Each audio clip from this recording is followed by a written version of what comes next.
Hello everyone, it's Sal, Stretford Post. How you all doing? And welcome to another episode of Breaking Dawn, or should I say, Dawn of the Dead, because that is how slow our window is going at the moment. We're like a bunch of zombies. Well, Ineos are anyway, strolling down the road, walking to the right decision, literally zombifying to the right decision, more like. Goodness me, it is an absolute farce, isn't it? It's absolute nightmare what's going on at this football club. Embarrassing. I saw a little image yesterday, and it was all the teams with all the players that they've signed, and it said basically, guess which team came 15th last season? We signed less players than all of them. It's absolutely disgraceful. An absolute disgrace, guys. Now, I'll come on this show and I will report what is going on at Manchester United and who we're linked with and stuff like that. But it doesn't mean that I am not frustrated. I believe in realism as well. I'm not going to come in here and sugarcoat anything. What is going on is a mess. And you know what? I held myself back, but you know what? This Ineos regime is a big flop and they need to go. And to be honest with you, again, you know what? We had this saviour from Jim Ratcliffe, the saviour, and people believed it. They believed in the fairy tales of Jim Ratcliffe, the mank born and bred fella, of course, guys. But thank you so much, guys, for joining me today. I hope you're all doing well. Thank you so much. Please don't forget to subscribe to the channel, guys. If you guys could do that for me, that'd be absolutely fantastic. If you could be as kind to that for me, guys, thank you so much, every single person who's joined me today. So let's get into some of your comments, guys. Hope you're all doing well. Really good to see you. Big up, Ellen. How you doing, my friend? Hope you're doing well. Really good to see you, as usual. Morning, Randall. How you doing, my friend? Hope you're doing. Jim Ratchet and made our great a laughing stock. And guys, as I sip my coffee from my moo cup, right? Basically, what I would say is that we are a laughing stock. People are laughing at us, and our great football club, our club of a great name, a club that has, been through adversity and built the Premier League up to what it is. Man United did build the Premier League up to what it is, because without Man United, the Premier League wouldn't be where it is. And I'm not just saying that because I'm a Man United fan. This is an absolute fact. We are now going through the mud, and we have been taken through the mud. We've been taken for a ride with Ineos and the Glazers. And these two little entities right here need to leave this football club. And this is why I am calling for this regeneration project to be declined. I hope it is declined, and we need to push for it to be declined, because this is their bread and butter. This is what they are hoping for. This is what's going to keep them at the football club for a long time, guys. And we need to make sure that we fight the powers that be and make sure that they don't get this regeneration project. Absolutely not. Big up, Brian. What's going on, my friend? Hope you're doing well. If both want a certain player, I don't think we would be a Tug-of-War because they choose Liverpool. We are not the lowest now. Hope it changes in the future. Big up, Brian. How you doing, my friend? Hope you're doing well. Welcome to the stream, my guy. Look, you know what I would say? Yeah, there was a rumour going around yesterday that Manchester United are still in for Ekitike. Now, look, Ekitike has been linked to Man United for a few months now. And the problem was his price tag. His price tag is around 60 million euros, and Liverpool have also been interested in Ekitike, but Liverpool's main priority is obviously Isaac from Newcastle. So look, I don't want to be like spinning anything, because I don't spin anything on this show. I'm very real on this show. I don't need to put realist in my name to be real. And what I do on this show is that I will speak about certain things. And I said it yesterday. I mentioned briefly about Ekitike. I will say it right now, that if it becomes a head-to-head between Man United and Liverpool, Liverpool will win hands down. Liverpool will win. There's no point even bothering entering the race. We'll waste our time. No one in their right mind would sign for this Manchester United football team. Even if we were in the Champions League, if it was between Liverpool and Man United, they'll choose Liverpool, because the way we are run, the way what we're doing at the moment, the way we're conducting ourselves in the transfer window, it doesn't fill you with any hope. How are you going to sell a project to someone, when the fans ain't even on the side of the project? No, because I'm not on this side of this project. This project, this is one of the worst projects I've ever seen. I used to think that my old school projects were bad. You know what I mean? When I was reading my GCSEs and I saw the Fs and the Gs, I thought that was bad. But this is bad. This is unclassified, guys. This is you. This is really, really bad.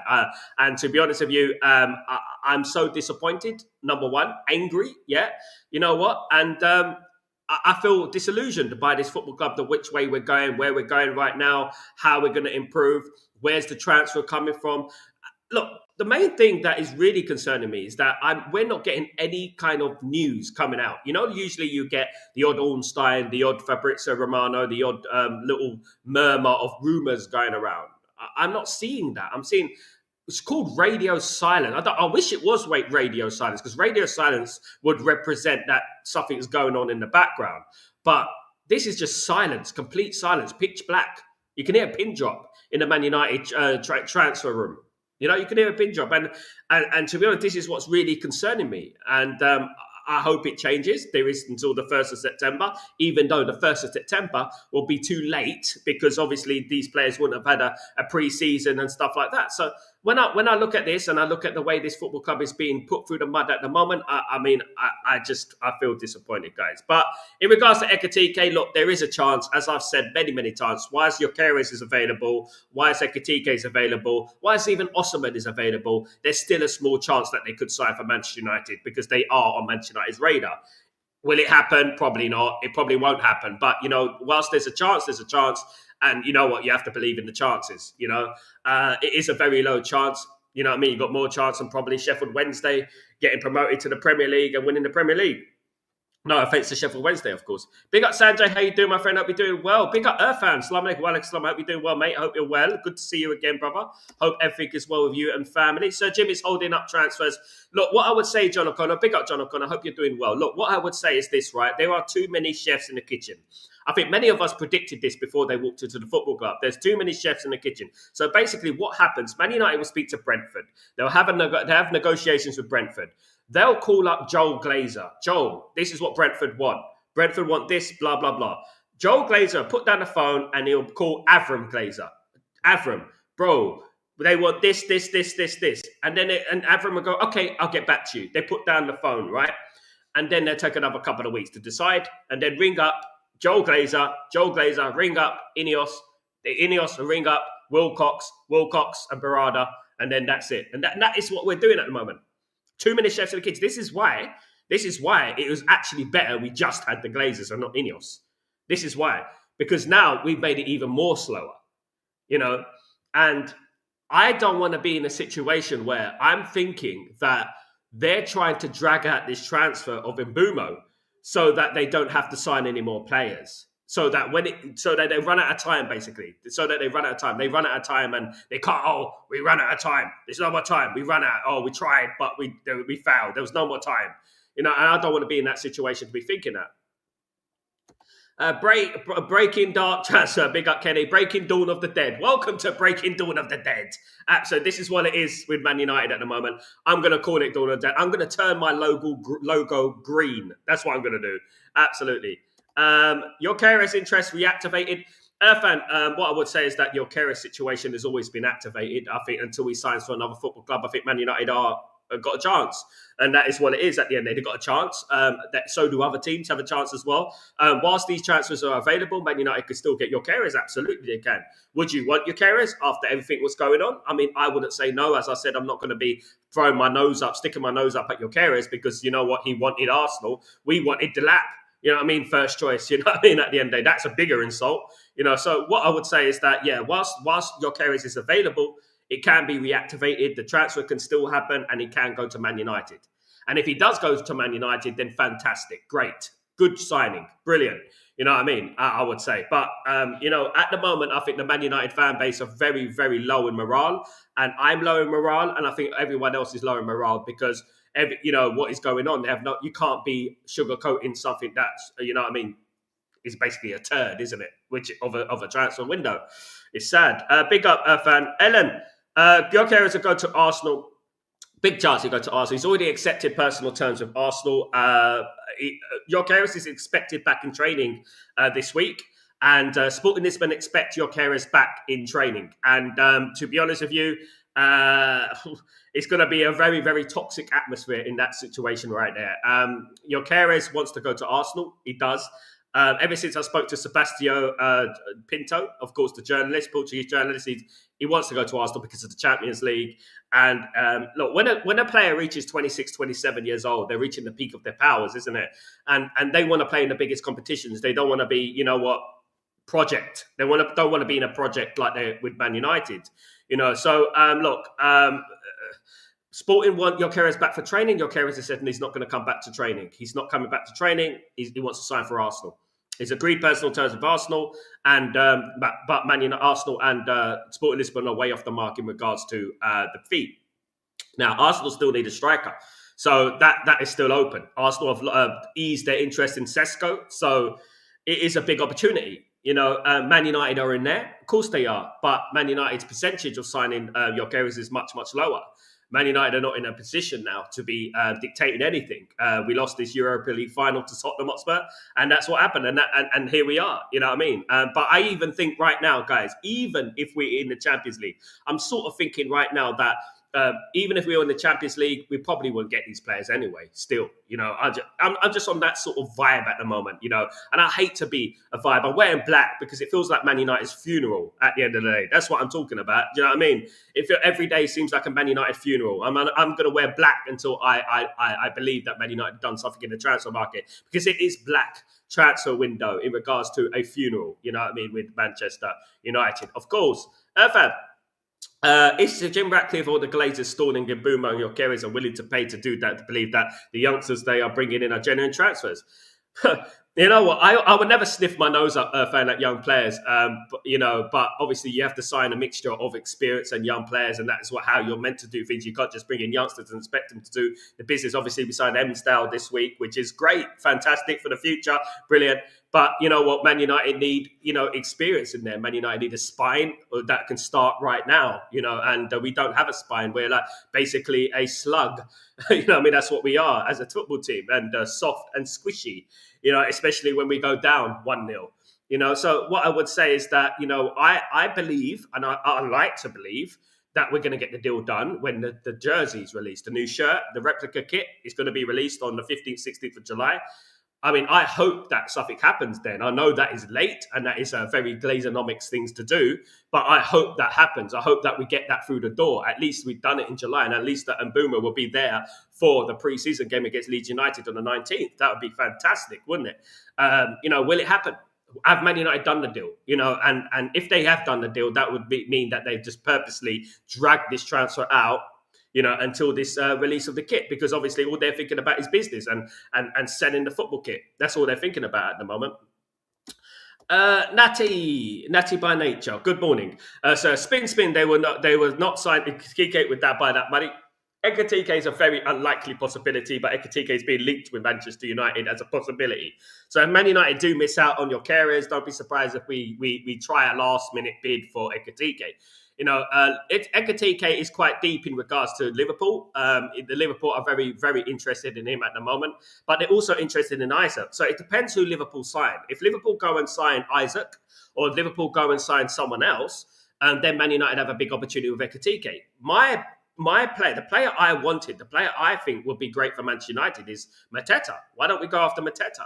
Now, there's news about Crystal Palace. Crystal Palace have been relegated to the Conference League next season. Of course, they qualify for the Europa League by winning the FA Cup, but because of fair play, financial fair play, something like that, they're going down to the Conference League. I think that's very unfair on Crystal Palace. Of course, when you've got teams like Lyon, who got relegated, and stuff like that, but obviously been brought back up now, but got relegated. I mean, I think that's they're just an easy picking. They're just easy to pick on a team like Crystal Palace, and I will represent Crystal Palace. That's absolutely disgusting what UEFA are doing and relegating Crystal Palace to the Conference League anyway.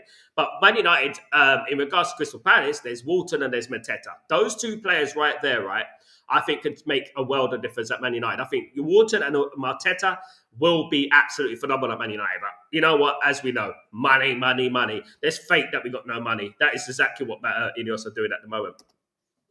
There's a rumour that United are willing to pay the Seeking club is still pissed off with Amram for leaving the club. Who's Sporting Lisbon? I mean, at the end of the day, Sporting Lisbon have always been a selling club. They've always sold to Man United, whether it was Nani, whether it was Cristiano Ronaldo, whether it was, what's his name? What's that defender? I've forgotten his name now. See, there you go, guys. I've forgotten his name. Bloody hell, I'm losing my memory. There are players that, Sporting Lisbon have always been a selling club. They've never been a club that keeps hold of players. They've sold Quenda to Chelsea, for goodness sake. Do you know what I mean? And, you know what I mean? I don't think they have a leg to stand on. I think they just need to stay in their lane, to be honest with you. I mean, I don't like falling out of football clubs. I think we've been doing that for the last 15 years. We used to have a really good relationship with football clubs, by the way. We haven't got that anymore. We've lost that. Man United are not the Man United that we used to be in regards to the transfer market, of course. Darren, good morning. How you doing, my friend? Hope you're doing well. It seems like United are winning for everyone else to get a striker, then take what's left. It does seem that way, Darren. You know what I mean? What I would say is that I would much rather give Chido Obi Martin a chance than get Calvert-Lewin and players like that. I would much do that. I don't think that would be a bad idea. I think if we get Mbumo and Cunha and play Chido up front, I don't think that'd be a bad idea to look forward. But the striker does need to be nurtured. We do need an experienced striker in there. Someone who plays often. Calvert-Lewin, look, guys, Calvert-Lewin was a good player, guys, and I sip this with a Moo cup. There you go. Calvert-Lewin was a good player, but obviously injuries take their toll on players. And he's had 5 years. He's missed nearly 1,000 games, as I said. In 2024-25, he missed over 100 days of football. So that is a lot of football, guys. And we have to bear that in mind. We don't want any more injured players. I mean, Calvert-Lewin is Mason Mount, a striker of a Mason Mount type striker. Who's injured all the time. Man United need players who are there 90% of the time. This is why I wouldn't mind going to Saudi Arabia and going to get Mitrovic and players like that, because at least they're going to be playing every single game, and I rate them quite highly, to be honest with you. And I just think that we're ignoring everything and just putting all our eggs in this basket of the Mbumo basket, and that is it. And we're not looking at anyone else. Why are Man United not doing 2-3 deals at a time? We need 2-3 deals at a time. The work that Man United needs doing. Do you know what I mean? In any other institution, in any other working environment, you would, if you were behind in your task, you would have to work extra hard to get the task up to date, up to scratch, wouldn't you? Man United not doing this. Man United are acting like we actually won the league last season. This is exactly what I said yesterday. We're acting like we won the league. Liverpool are acting like they came 15th. This is what's going on, looking at their transfers and stuff like that. Especially Manchester United. Manchester United should never be finishing 15th. I don't care if you're in the Europa League or not. Man United should never be finishing 15th. And pound for pound, the worst team in the Premier League, which we are. We are pound for pound the worst team in the Premier League. We're pound for pound the worst team in Europe. And you know what pound for pound means? Pound for pound basically means that you can't compare yourself to Southampton and Ipswich Town, because obviously they ain't got the finances, they ain't got the infrastructure, they ain't got the organic fan base that Manchester United have. So obviously Man United are the biggest team in world football, probably at the lowest position. So that would make us pound for pound the worst team in the world, in my opinion. I've gone from England, Europe, now the world. They are the worst team in the world in regards to pound for pound, because no one as big as Man United is in the position of Man United, right? And Glazers, Ineos, oversaw this. They oversaw this, right? They said in January that they didn't want to back Ruben Amorim. They brought Ruben Amorim in mid-season. They brought him in when Ruben Amorim wanted to come in the summer, right? And they didn't back him in January. How insane is that? It's ridiculous, crazy, insane, incompetent, and this is what has happened at this football club. And now what are they doing? They're faffling about this summer when this is their biggest. I actually think this is one of United's biggest summers in our history. I think it actually is, because Man United right now can go two ways. We could go further down into the abyss, or we can climb, right? It's easy to climb because we came 15th. It's not going to be hard to get up above 15th. But Man United can go further down, Last season, it was only due to other teams being worse than us that we didn't get relegated. Next time, you might get a Burnley or a Sunderland, right? And fair play to Sunderland in this transfer market, absolutely smashed it, this transfer market. You might get a Burnley or you get a Sunderland who might surprise a few teams. That is how teams get relegated. They might have a good season, a surprise good season, a bit like what Leicester had, or you get other teams that come up like Brentford and that who solidify themselves in the Premier League, and then you might be caught in that bottom three. and that's what could happen. We were lucky last season that all three teams were so poor, right? That, I mean, literally championship teams in the Premier League, and this is exactly what I'm saying. Darren, big up Sal, big up Darren, you legend. Hope you're doing well, mate. Hope everything's blessed. Sal, they know we cannot do anything to force them out. That is why they are falling fans. We have to do tangible things to get this owners out for once. You have to do things, Natty, and I understand the situation with Manchester United fan base, because the Man United fan base are human beings at the end of the day, right? We are human beings, and a lot of them have jobs, a lot of them have mortgages, a lot of them have family and stuff like that. Now, if Man United decided to up the ante, for example, become an ultra fan base, of course, like Inter Milan, AC Milan, and stuff like that, it would risk their livelihood in regards to their, incriminating and stuff like that. But what Man United can do, what they can do, is attack the sponsors. The sponsors are part of their Ineos's bread and butter. This is what they need, the money, right? Another thing that they could do is that the season tickets scan in and then they walk out, right? You could scan in. I've had a season ticket. You scan in. You can walk into the stadium. And then when you go, okay, now we leave, right? Then you're officially registered as scanning in. So they won't touch your season ticket. Okay, so you walk out. So there's no excuse in regards to that, because I know that the season ticket holders are going to make an excuse because they want to see the football. They want to go in there. You know what I mean? That's what they want to do. If you care about Manchester United, you would empty that stadium.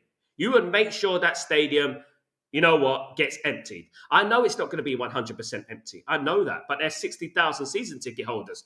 That will look pretty good if you empty the stadium with only about 20,000, 26,000 in the stadium. Well, in the stadium that holds 76,000. Now, at the end of the day, just do it. It's something we haven't done. Wouldn't that be amazing if we did it on the opening game against Arsenal? Wouldn't that be incredible if we did it on the opening game against Arsenal? That, we emptied the stadium. What a message does that send out to the rest of the world? But we won't do it. We won't do it because we're just too interested in making banners and singing chants. Basically, this is not going to affect the Glazers, my guys. It's not going to affect them. I would even reject that.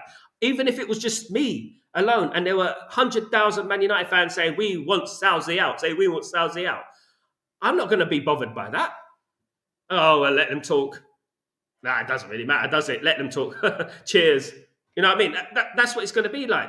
We got to up the ante. We got to make sure that these guys feel it financially, feel it in their pockets, on the TV screens all around the world. Manchester United, Old Trafford was empty today for the game against Arsenal as the fans arranged a walkout on the stadium.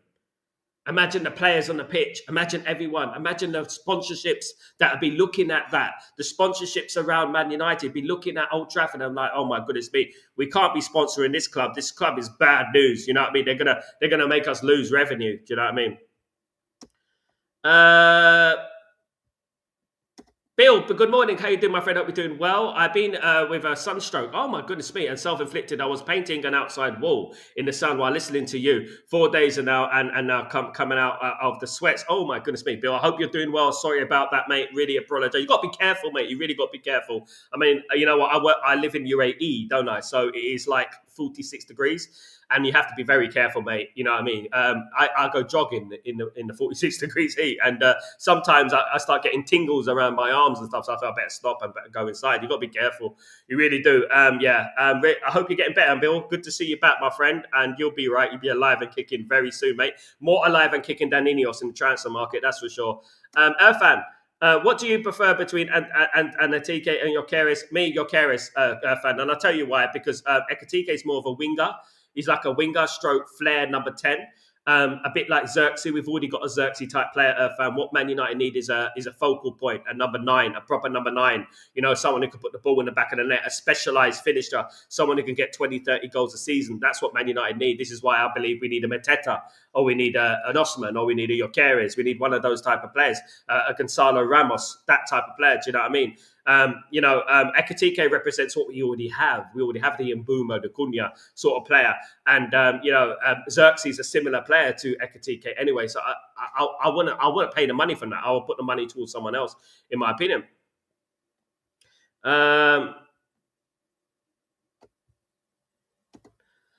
Earthan, greetings. Big up, Earthan. Big up, big up, big up.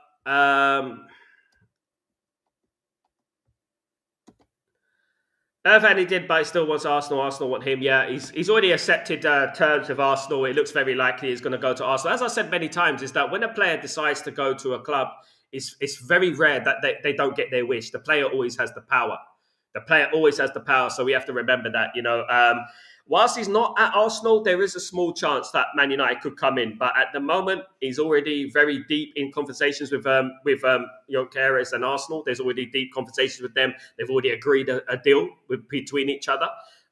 Isn't that like tapping up though, isn't it? So anyway, but what I would say is that yeah, it does look like he's going to go to Arsenal. Most likely he's going to go to Arsenal. Arsenal haven't signed a striker yet. They're very interested in the striker.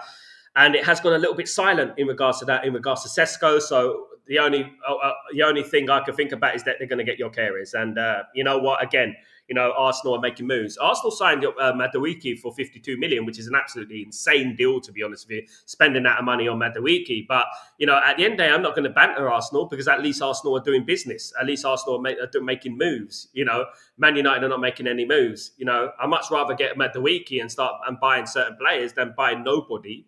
At the end of the day. So, but what I would say is that, I think Man United could do two things, okay? Man United can either go out there and in the transfer market this summer, and absolutely smash it and get the players that we need to get before the start of the season. That's what Man United need to do, right? If we want to progress up the league. Or what we need to do is play a few more young players, play some of the youth team. That's what we need to do.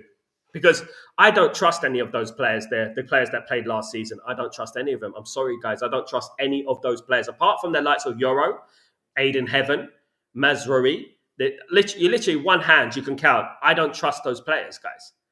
So I want us to do two things, right? Either spend the money and build the team, or just bloody play the youth. That's what I would do, and just think about the future. That's all I would do, and add obviously Cunha and stuff like that in the mix and stuff like that. And that's what I would do because I don't trust any of these players. They're absolutely disgraced last season. And you know what? You cannot teach an old dog new tricks. And they'll do the same again, given it half a chance.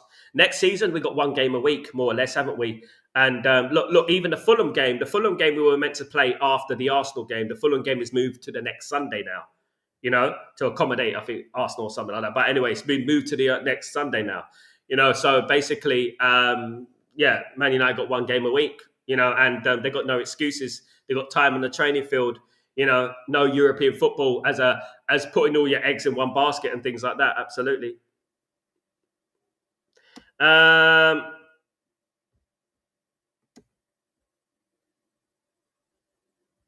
Where was I? Here we go. Mensa, what's going on, my friend? I hope you're doing well. As it stands, United would go in for a panic buys. That's why the Ineos dragging the window. Mensa, big up Mensa Junior. How you doing? I hope you're doing well. You remember when Man United had the first season under David Moyes, right? You remember when we signed Marian Fellaini in the last minute? You know what I mean? And we saw the little bit of hair going into Old Trafford or something like that. I think it was. And this is what it reminds me of. But pound for pound, this is going to be Man United's worst transfer window in our history. And I'll tell you why.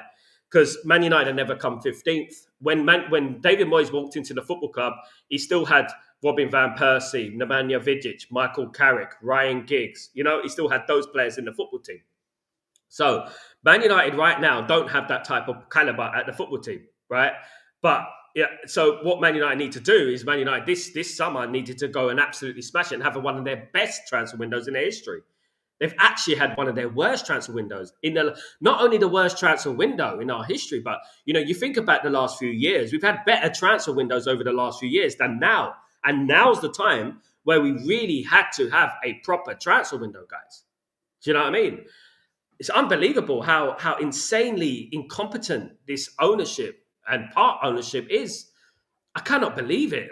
Honestly, I can't believe what's going on at the moment. I can't believe what's going on at this football club because at the end of last season, I know that we've had PR over the years. I know that they speak a lot and stuff like that. But I looked at the season and I looked at the football team. I looked where we are in the league and I thought, you know what? They have to back Ruben Amorim. This is their guy. I was thinking like that. This is their guy. They got Ruben Amorim in. Now they're going to prove to everyone that they're going to back him. Now they're going to do that. And Now, I'm not seeing that, you know, and I can't believe what's going on. And I think this is so incompetent and disrespectful. And like I said yesterday, it leads me to believe that they are only focused on the regeneration project. So this regeneration project happens in a few years' time, that the building work starts, and it probably be built by 5 to 10 years. But once they get the approval, right, they're going to be, you know, then they'll be like, we've done it. That's it. But what they want to do is they want to drag Man United through the mud, use the I'm broke, well, we're broke, FFP, PSR, we're broke, not spend as minimum as possible to get them to that regeneration project, because that is the promised land for them. That is the golden bridge for them. That is what they want, that regeneration project, right? And I look at the regeneration project, and I couldn't kid two hoots about regeneration project because I don't care. I love Old Trafford. I love the stadium, and I think we should be rebuilding Old Trafford, not moving to a regeneration project. Everyone knows what happens when you move football grounds. Arsenal will tell you that. Arsenal were playing at Highbury for many, many years, and when they moved away from Highbury, they're never quite the same, were they? Haven't won the league since then. They are not in a rush. They know they only want Arsenal. We need to sell to buy, and nobody wants to buy any of our players. Ellen, we don't need to sell to buy. This is Ellen, this is the narrative that they will feed you. You know, they will feed the masses. We need to sell to buy. They've got the money. They just don't want to pay the money. Man United was said at the beginning of this window, we could buy a striker and we could buy a number 10, right? And then we're going to have to sell players to buy more players. That was the notion. That was the message that they sent out. Now they've moved the goalposts. Now they're saying that we need to sell to buy Mbumo and we need to sell to buy a striker. Now they're saying that. So they're moving the goalposts somewhat, okay? Man United have 250 million to spend this summer, guys. Do you know that? You know, 250 million. How much have we spent? 60 million. You know, and I said at the beginning of the window, Man United have over 200 million to spend. And they do. But now they're trying to manipulate the fan base again to believe that they don't have that money. They don't have any money. We don't have, and they're trying to penny pinch things, you know. Man United this summer needed 10 players in. Minimum 10 players. We would have been happy with 5. You know, we're not even going to get bloody 3. You know, and this is what's so disappointing. You know, Natty, they are making excuses for not signing strikers by saying that we will buy players by the right price. We are not in a position to mess around. We're not in a position to mess around. And as I said many times, Natty, that if Ineos truly cared about this football club, if they truly cared about what happens on the football pitch, they will go. The Mbeumo deal would be like, okay, how much did Brentford want? Pay it. Just pay it. Get it done, and we move on to the next one. All right? That's what they would have done. Just pay the money, and we get it. We get it done. That's what they would have done if they truly cared. Because at the end of the day, the price that Mbumo is going for is the market price. It's the market price. You know, it's 65 million. You know, you look at players who like Madueke going for 55 nearly. Come on, who's Madueke compared to Mbumo? Do you know what I mean? And that's what it is. You know, and they should just pay the money and move on. If they truly care about what happens on the football pitch, they truly care about Man United, because we cannot have time to waste here. You know, we've got a lot more work to do than Arsenal, Liverpool, Chelsea, City, Newcastle, Tottenham. Every single one of those teams, you know, we got more work to do than them.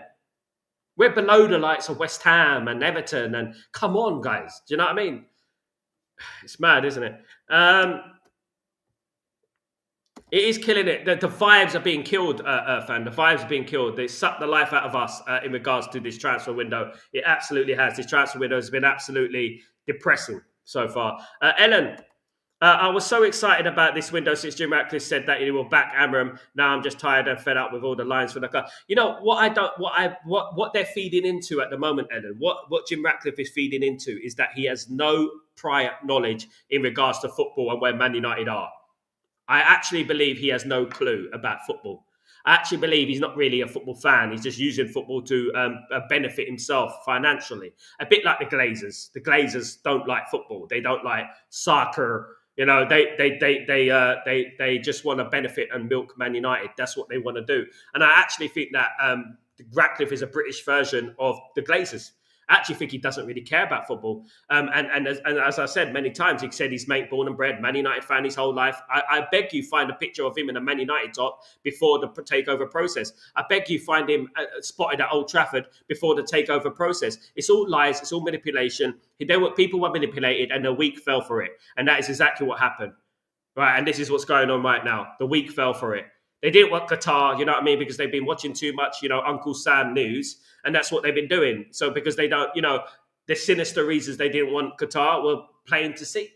It was plain to see. It's quite evident why they didn't want Qatar. We all know why that is. They've been watching too many Disney cartoons. That's what they've been doing. Do you know what I mean? If you know what I mean. So, look, at the end of the day, we reap what you sow. We got Ineos, and it is quite evident now. And one thing about it, the good thing about this whole situation, if there's any shining light in regards to this, is that Ineos are being exposed for who they really are. Jim Ratcliffe is being exposed for who he really is. And as I said yesterday, the small details, you could tell from the small details, the devil in the details, as they say. When Jim Ratcliffe walked into Old Trafford during the takeover process, he walked in looking like he's going to a park or he's going to a bar or something like that. He didn't go for a meeting in regards to the takeover process. He had this old jacket, he had this old bag, and it just looked like a scruffy just got out of bed. You know what I mean? When you look at Qatar, they all came in suited and booted and stuff like that. You know what I mean? And those small details you tell, And then I thought we were in trouble, mate. A guy who can't look after himself. A guy who can't look after himself, guys. He can't dress well. He's a billionaire and he doesn't dress well. Right? You go to Old Trafford for one of the biggest meetings in the history of Manchester United and you're dressed like a tramp. That's what you dress like. Honest to God.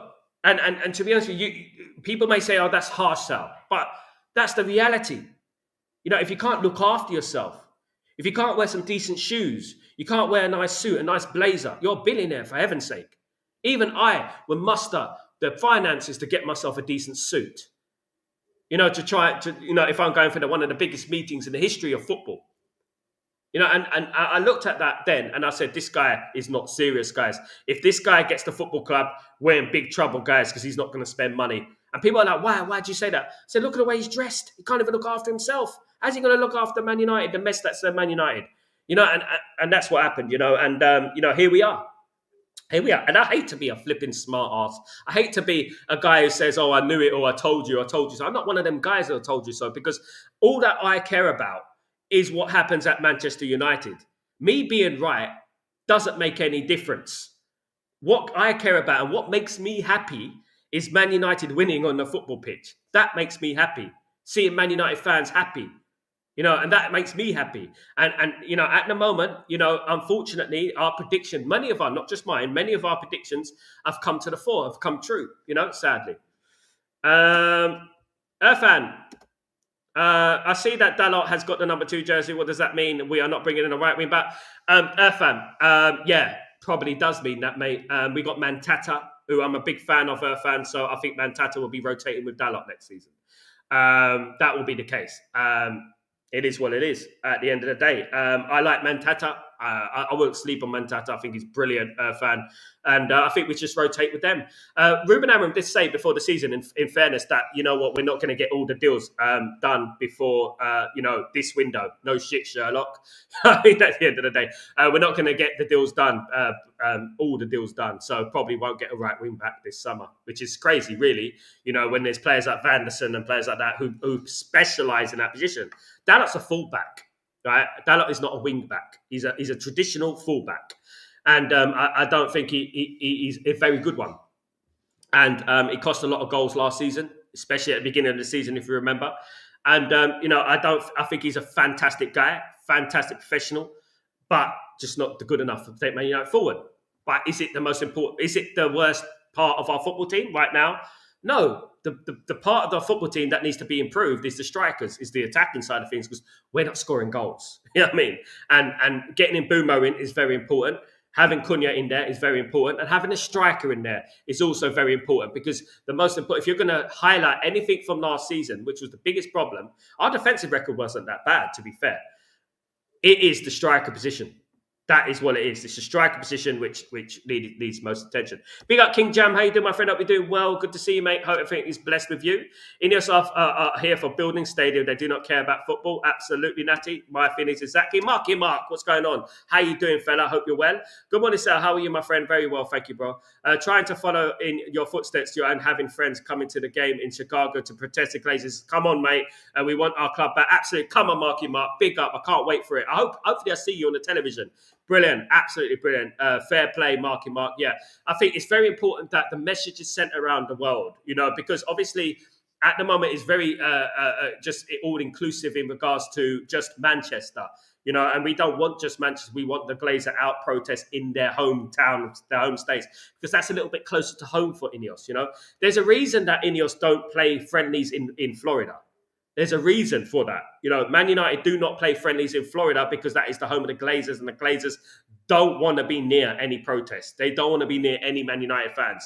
Have you noticed that, guys? How we don't play friendlies in Miami, in Florida, as beautiful cities as they are, and we don't do it? Big up, Marky Mark. Splendid. Oh, I can't wait for it, mate. Absolutely. I thought about Mateta as well, Sal. He has all the attributes to do well. I think so, and I think he's been slept on. I actually think he's being slept on. I think there's a snobbiness going on because he plays for Crystal Palace, and he's not a glamorous signing. I think Mateta would be a much more effective signing than, for example, an Ekatike or something like that. I think he will. I really do. I think he'd be better off. He's better than Sesko. I think he's better than Sesko. He scored goals in the Premier League. Every time we played against Mateta, he's given us absolute hell. Every time we played against him, smashed it in the FA Cup final against Man City. I just think that people sleeping on him. I think he's a gem. I think he's absolutely a gem. And I think Man United should go after a player like that if they can't get the other players in, But I just don't think we're acting quick enough and swift enough in regards to that. You know what I mean? Jamie, what's going on, Jamie? How are you doing, my friend? Hope you're doing well. It looks like Ekatika go to Liverpool, so we just lost to plan C. I mean, at the end of the day, Jamie, are we actually on plan C, D, E, F, or G? What are we on at the moment? We're going to lose We're going to lose letters in the alphabet at this rate. You know what I mean? We're going to be W, X, Y, Z, guys. You know what I mean? That's what we're going to be. We're going to lose letters in the alphabet, definitely, if we carry on like this. We're going to have to form our own alphabet. You know what I mean? Minus A, minus B, minus C, minus D. At the end of the day, oh my goodness me. Ignacio, big up. Ignacio is connected with Man United, yes, but Ignacio will be one of the last signings that Man United bring in. Man United feel that they don't really need a defender at the moment in regards to the priorities. We need a defender, of course. We lost Evans and we lost Lindelof, but Man United feel that bringing in a defender right now is going to be a difficult thing to do, considering they have to concentrate on the attack, midfield, and goalkeeper first. At the moment, the way Man United are acting, I don't think Man United will get a defender in the next 5 years because how slow we're going on, guys. As I said, this is Breaking Dawn of the Dead because this is about zombies today, and we're talking about zombies, which is Ineos, of course. Natty, we do not have any planning transfers in the same with Glazers, where it's best in class. But if that's best in class, I wonder who's the worst. Can you imagine? If what Ineos have appointed is their best in class, I am very interested to know who is the worst in class. God blimey. Do you know what I mean? It's a bit like the Backstreet Boys, isn't it? You remember the singers, the Backstreet Boys, right? Why are they called the Backstreet Boys? You know what I mean? Because at the end of the day, that means they're backstreet. They're at the back street. So they're hood, right? Right? They're all hood, right? So who's on the front street? Big Bird. At the end of the day. And you know what? This is exactly what I'm talking about, the Ineos. We might as well be run by Big Bird. We might as well, because at the end of the day, guys, the way Man United are being run but right now, mate, you might as well have nobody there. Be quicker. Etiquette plan C gone. Windows falling apart massively now. Big up Jamie 1, my friend. Big up Asif. How you doing, brother? Hope you're doing well. Really good to see you again, my guy. Good to see you. Club's in a mess. The team is in a mess. The owners are in a mess. It's a toxic situation for the manager and the perspective. The biggest loser in this whole situation, not only the fans, but Ruben Amorim. Ruben Amorim is the biggest loser, the biggest fool in this game. And, because he's being thrown to the lions, the sharks, and whatever you want to say it, he's been thrown to, and I feel sorry for him. I feel sorry for this fan base having to put up with this, but I also feel sorry for Ruben Amorim. Well, but what people have to understand, and I keep reiterating what I said many, many times, is that people have to remember this window. If this window goes to the absolute shits, right? If this window goes the way it's going and it carries on going like this, I want people to remember this. I want people to remember this context. And remember, when they're turning against Ruben Amorim next season, remember this transfer window. Don't forget it, because I haven't forgotten about January transfer window. And we predicted what was going to happen in the Europa League final because of the January transfer window, right? Tottenham are going to score, and we're not going to score. They're going to win 1-0. And, next season, when the fans are saying, oh, get him out of my club, next season, when they're doing that and they're forgetting about the Glazers, they're forgetting about Ineos, we're going to have to remind them again. Let's not forget the transfer. Oh, but he should get better. He should get more out of this team. That's what we're going to hear all next season. This team, you cannot teach an old dog new tricks. This team are not good enough. It's as simple as that. All right, then, if they think on that logic, right, get the best out of this team. We might as well get a League One team, right, and pull it in the Man United shirt and say that, you know what, yeah, make this team better. You can make this team better. We might as well do that, isn't it? If the players are not good enough, they're not good enough. It's as simple as that. And it's not only about ability. It's about this old chestnut right here. It's about, having the mentality to run through brick walls. You think that Man United's players over the 90s were the best in the world? No, they weren't. But what they had above everything else was this mentality, work ethic, a will to win, a drive, a belief. We don't have that anymore. Now, we have a bunch of players that, are skillful, talented, but not a Manchester United player. And if Sir Alex Ferguson stood at Man United, 19% of those players wouldn't be at the football club.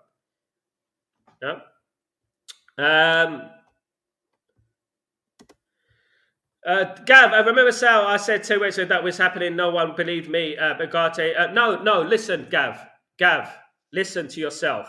No one didn't say they didn't believe you, mate. People know. We just don't like coming on there and moaning so early. It's insanity. You know what I mean? At the end of the day, Gav, we know that they're incompetent, Gav.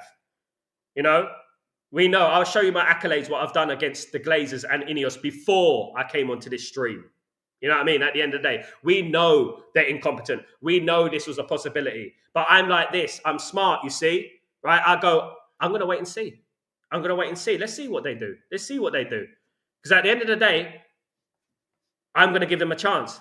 So no one could turn around to me in the future and say, well, you know what, Sal, slap on your face. You know what, you got it wrong. Or no one could say to me, you didn't give them a chance. Because I give everyone a chance.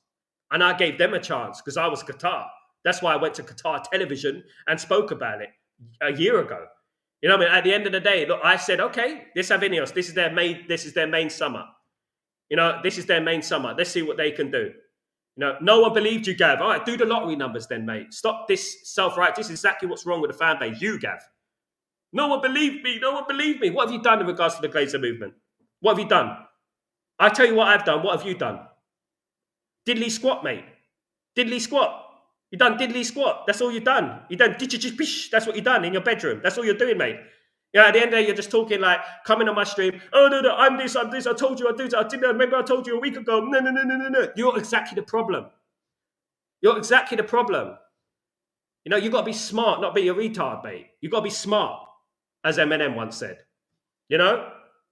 And what I said was that when this transfer window happened, I've got a lot of people who are looking at me and saying, Sal, you got to give them a chance. I say, okay, I'm going to give them to the 1st of July. I'm going to give them to the end of June, 1st of July, and I see it. And look at what's going on right now. And I am on them like a hawk. Dembo, morning, Sal. Hope you're here for Here We Go next week. Probably will be for the shirt release, isn't it? PR.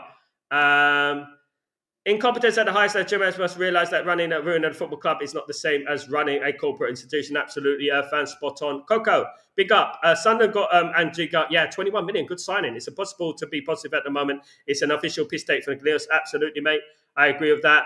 Asif, Sal, believe me, Glenios is more about the regeneration plan than United Rise. Like you said yesterday, we need to dry up the leeches from every possible corner tickets. Absolutely, Asif, and this is exactly what I'm saying.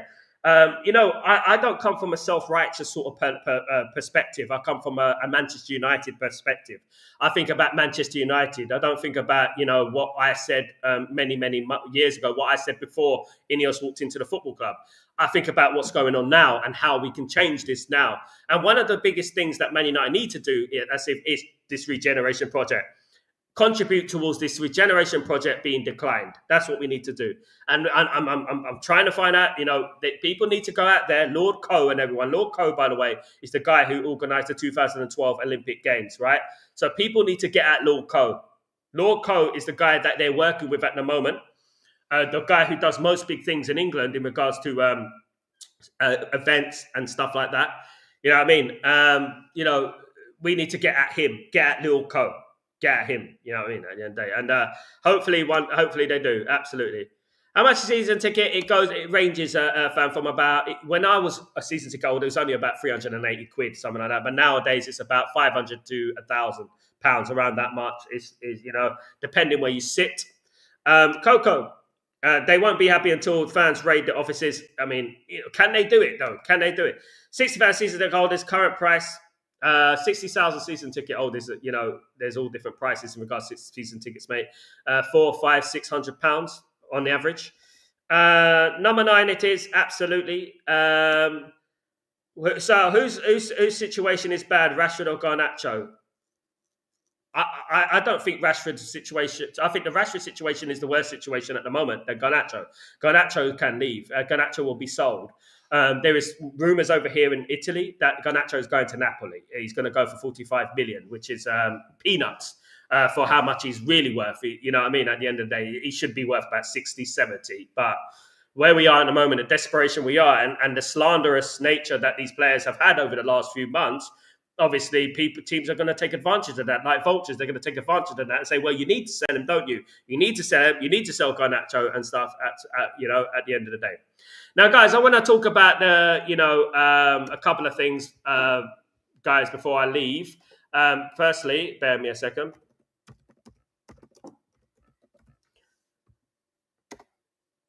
So we spoke a few weeks ago in regards to Marco Konosecki. Marco Konosecki is the Atalanta goalkeeper, who is a very, very highly rated Italian international who Man United have been interested in for a while now. And rumours are circulating that he is, if Man United do go for a goalkeeper by the end of the window, he will be Man United's number 1 choice, this player, Marco Konosecki. Okay, so he's only worth 25 million euros, guys. He's quite affordable. And if Man United manage to get to the window, having got all the transfers in, what they need to get, Marco Konosecki could be that player that Man United could be chasing. So Marco Konosecki, another one that we've been speaking about first on Stretford Post, of course, is another one that Man United could be going for, guys. Do you know what I mean? At the end of the day, so we'll wait and see. We'll play that by ear. I do believe that Man United won't get a goalkeeper until right at the end. You know what right at the end means? Last day of the transfer window, probably. You know what I mean? Which is the end of August, which is, by that time, we could have played 3 games, and it could all be over already. You know what I mean? At the end of the day. But, yeah, by Marco Konosecki, linked to Man United again. Man United are heavily admirers of this guy. And, let's see what happens, guys. Obviously, there was Suzuki as well. There's lots of goalkeepers out there that Man United could go for. There are players out there. There are goalkeepers out there who I admire, who I think would be better than Onana. And I think Man United should buy a goalkeeper, because I think that's very important at the moment, because the anxiety, the indecisiveness that Onana adds to the team already, is, in a team that is already low in confidence, it doesn't help anything. And we all have eyes. Guys. We all saw what happened last season. We saw what happened when the ball was coming to Onana and Maguire would just kick it out into touch because it was panic stations, because they don't believe in him. It doesn't fill them with confidence. So Marco Konosecki, another one Man United are targeting. This is bloody problem. Every season ticket holder just don't care. They just help the practice go by buying tickets and merchandise. Fans living away from Trafford are limited to social media. Asif, you're absolutely right. I travelled all the way to, and let me tell you something what I did, right? So Gavin, that can listen to what the levels are in regards to the effort, okay? I travelled from the Middle East, right, all the way to Manchester to watch a football game for 58 minutes because I created the 58th minute walkout and I walked out in the 58th minute. About 100 people walked out with me, but it's nowhere near enough. It's nowhere near enough. And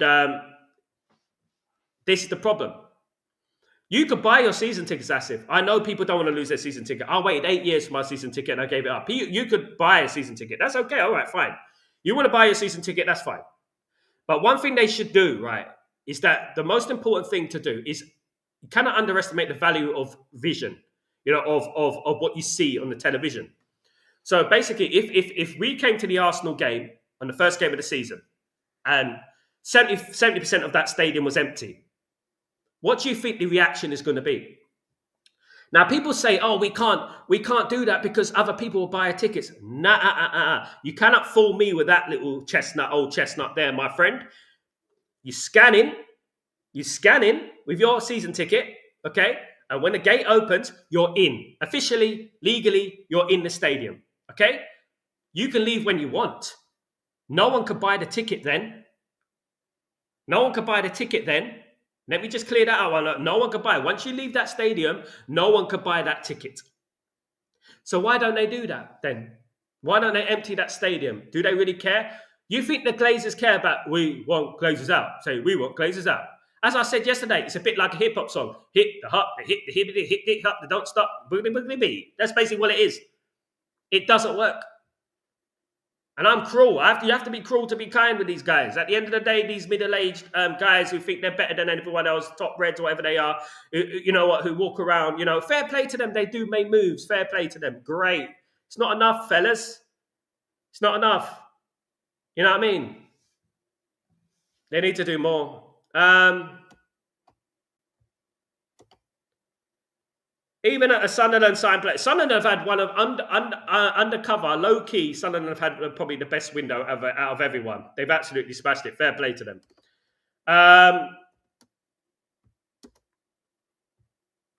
The redevelopment at Old Trafford put a damper on transfers.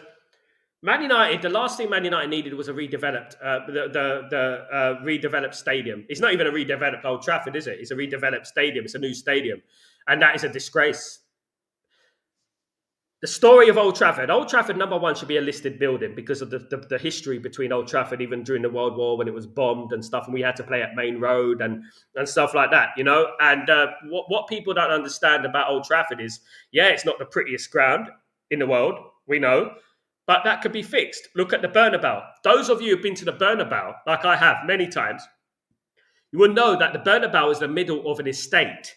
The Bernabeu is the middle of the city. There are buildings all around the Bernabeu. The Bernabeu literally was squeezed into a little space in Madrid, right? They managed to rebuild the Bernabeu. At the Bernabeu, there's a main road that goes along Madrid, right? Madrid. There's a main road that goes along all the way to the Madrid city centre, all the way to past the Bernabeu, all the way to the other side of the city. There's a main road. The Bernabeu sits right next to that main road, okay?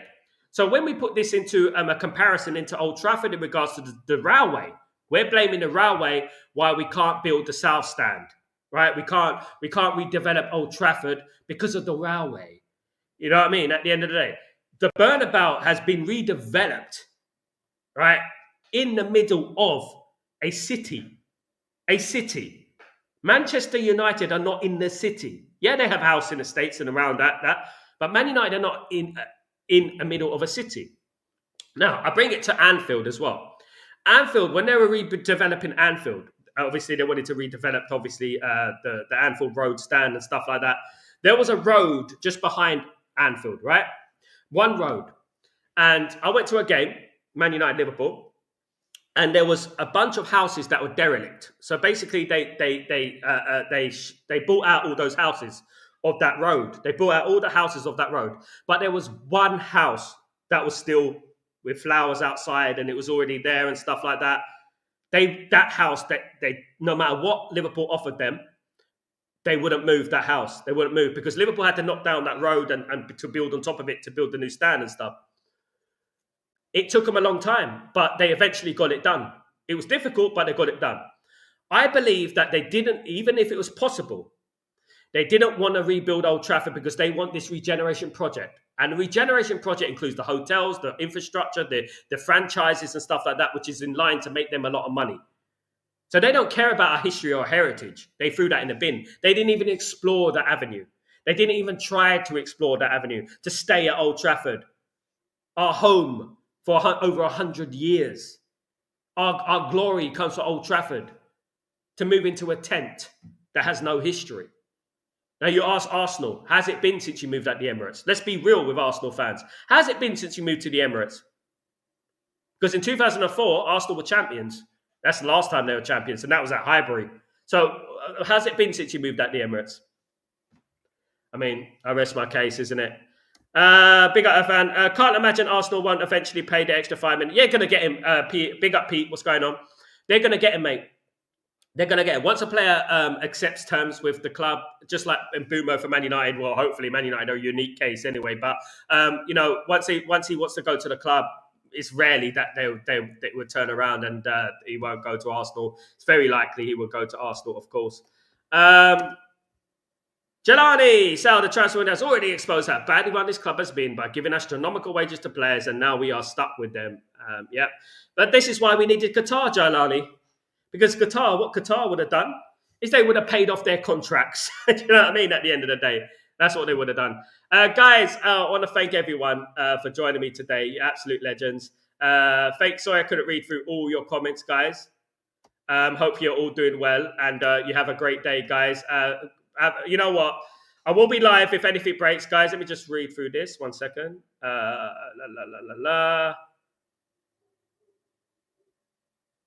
Yeah. Good morning, Tyborg, by the way. Legend, I have to say hello to Tyborg all day long. Much love, brother. I hope you're doing well. Good to see you. As usual, guys, good to see you. Guys, thank you so much for joining me. I will be back later on for Chatterbox. If not, I will be back in between for anything that breaks. Fat chance, but, you never know, guys. Have a great day, night, evening, wherever you are in the world, morning. Have a good time anyway. Just try and enjoy yourself, guys. And I will see you later. And try and keep it calm. Take it easy, guys. Peace.